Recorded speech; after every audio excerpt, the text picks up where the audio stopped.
Hey everyone, welcome back to John's Watch. Today I'm going to be talking about the Steam version of a new game called Mika and the Witch's Mountain.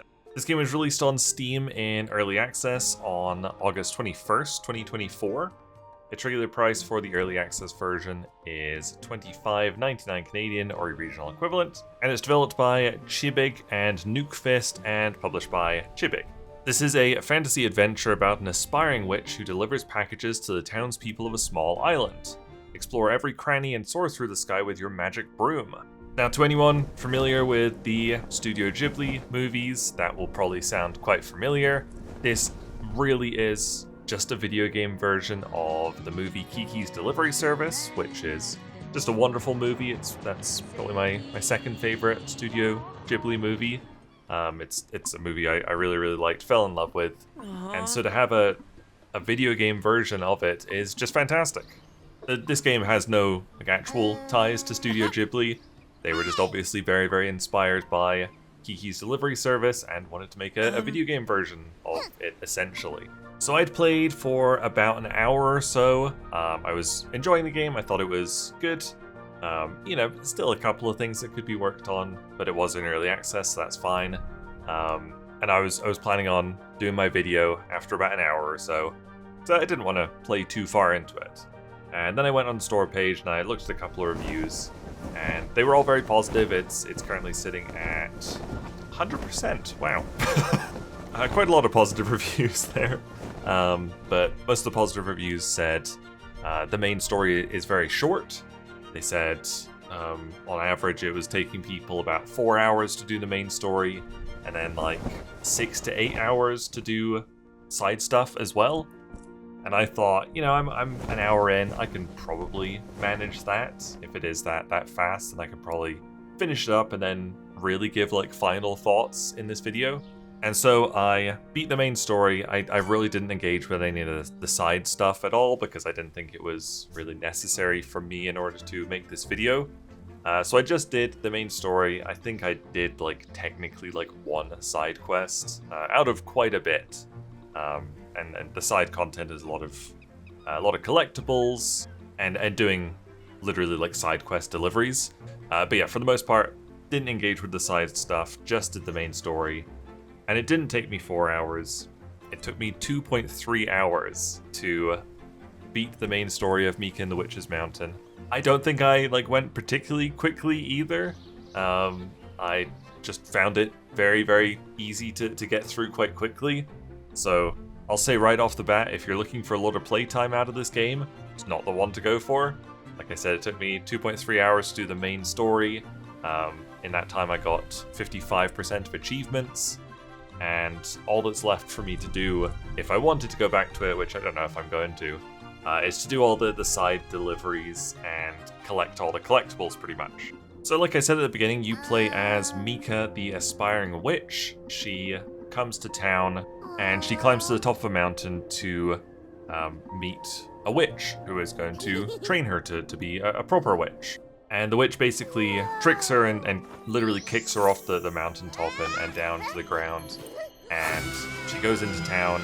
She says, "Oh, my broom's broken." Somebody gives her a, kind of a little bit of a flimsy broom to ride around on. And she finds out that she can make money to pay for a better broom by becoming a delivery person in town. You basically do a little tutorial, a couple of tutorial deliveries, and then you go back to the person who helped you at the start. You go back to her house, you sleep there, and you wake up and it's day one. And you basically spend 4 days in town.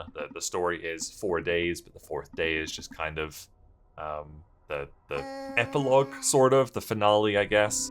And so over the 3 proper days, you just do a bunch of deliveries, pretty much. You start by going to the owner of the post office. He gives you a couple of assignments, usually at the start of a day. He'll give you kind of 3 deliveries, he'll start you with 1 item in your hand and then mark a couple more places on your map to go check out.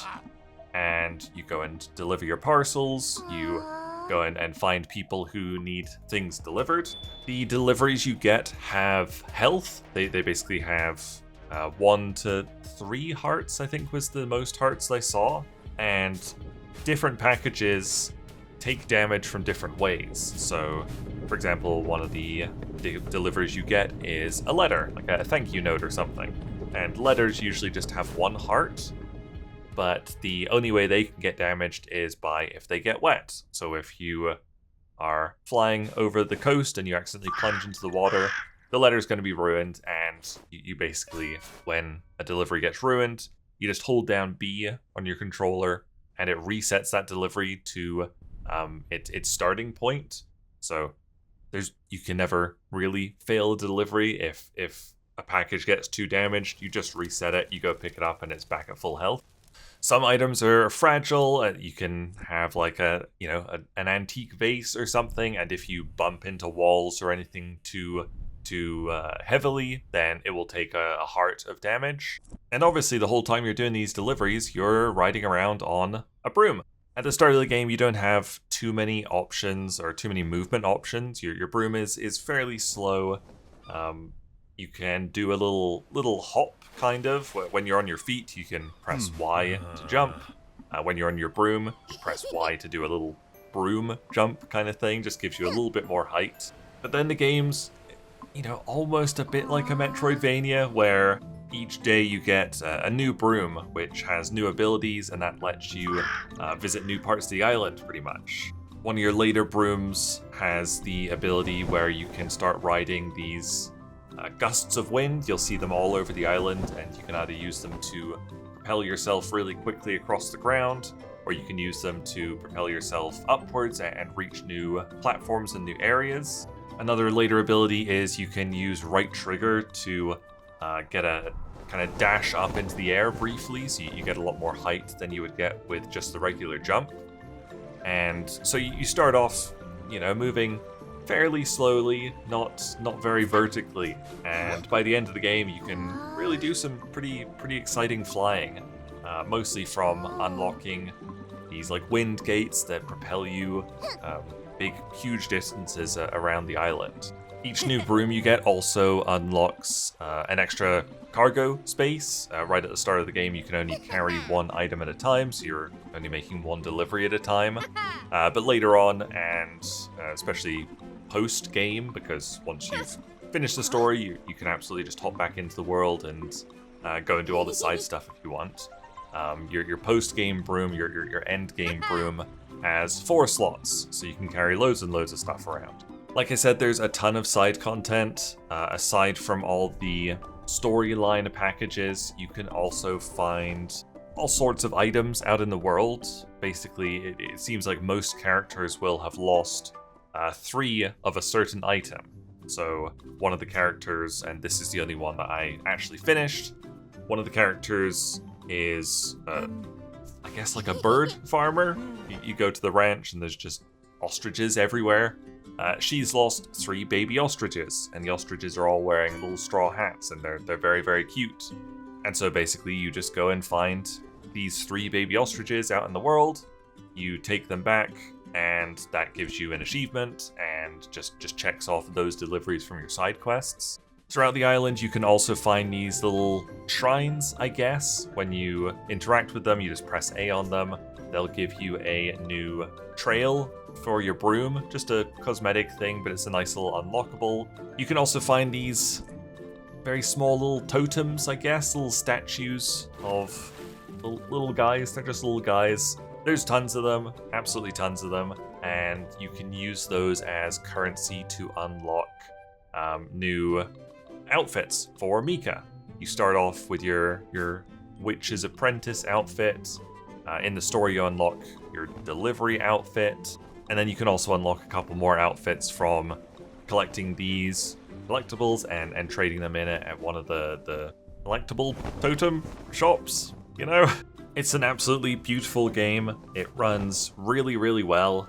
I had all my settings on max right at the start of the game, and it was running pretty much flawlessly at 180 FPS. was wonderful to see. Even when you get quite high up and you can see a bunch of like the world is loaded in, and it ran perfectly well. But I was noticing that my PC's fans were going insane. Like they were so loud I could hear them over my headphones, over the music in the game.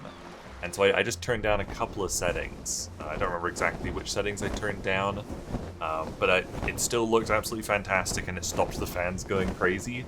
So I just had to tweak the settings ever so slightly. There's not a ton you can do with the settings, but it's almost the sort of game that you don't really need to do a ton with the settings, because it really does look great, and it runs great. It's got presets for fidelity and performance, and because it's PC, of course, you can just make custom settings and tweak it how you like it. The broom controls decently well, which you'd hope so, because you do spend probably 95% of your time on your broom. Especially the later brooms feel a bit better to control, but sometimes you do feel a bit bouncy, I guess, especially if you're trying to drop down to collect a collectible somewhere. You'll usually find yourself kind of dropping down and then bouncing back up when you really just wanted to get down to the ground. But for the most part, I'd say the flying feels pretty good. It could maybe be tweaked a bit, but it feels good enough, I think. On foot movement is kind of weird. She seems to have some weird acceleration issues, or maybe like deceleration issues. She moves okay, but I found if I was trying to like position her on like a ledge or on the edge of something, she would kind of keep moving. She would do another step after I'd stopped moving, and she would just often fall off, and it'll probably look fine in the video, but it felt quite awkward. So I think her on-foot movement needs to be tweaked a little bit. I was very concerned at the start of the game because it did feel quite awkward, like she was just moving not quite how I was expecting her to move, and she kept doing these extra steps, and I didn't feel like I was in full control of her. But luckily you don't spend that much time on foot. You do spend pretty much all your time on a broom, so it wasn't a huge deal, but because it's an early access, hopefully that is something that's on their radar. Speaking of early access, they said on the Steam page that they only plan to be in early access for about 6 months. They said that'll be enough time to add the content we have in mind. Obviously, the full story is already in the game, as short as it is, but they plan to add petting the animals and companion.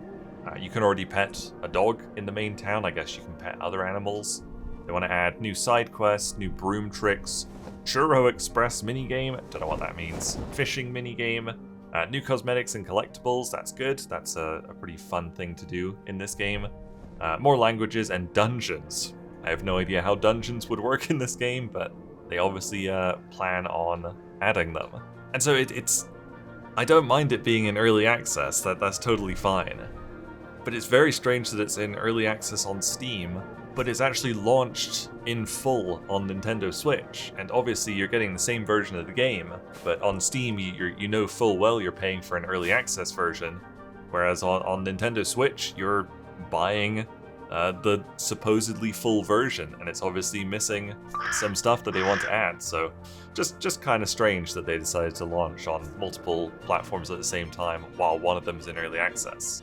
I guess a couple of issues that I would mention, especially after finishing the game, I would love a fast travel system.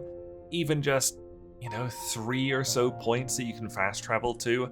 The flying feels great, of course, but once you finish the game, you go all the way back up to the highest point of the map.